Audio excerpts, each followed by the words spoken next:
Hi, welcome to Mrs. Calabash Cooks. I'm Maggie, and today I'm going to talk about getting organised in the kitchen. I don't mean the cupboards.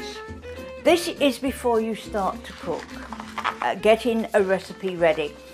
I always have my recipe sheet in front of me, even though I've been doing this for such a long time, and I go down the recipe and I actually tick off as I'm weighing everything out, because it's amazing. You're almost there and you think, oh, I'm at the stove, things are boiling, it's just at a crucial moment and I've probably left a spice out or I've left something, and you have to, it could spoil the recipe.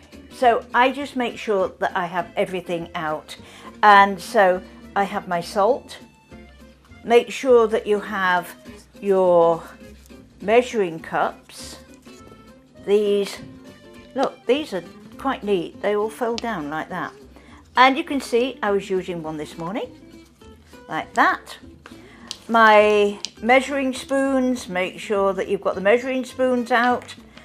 Your ingredients, parsley chopped, garlic chopped. I'll need some cream later on, so my cream's out.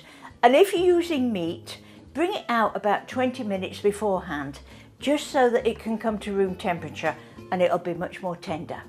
And that's my hint for today. And please join me 2 p.m. Friday for Mrs. Calabash Cooks, and bye.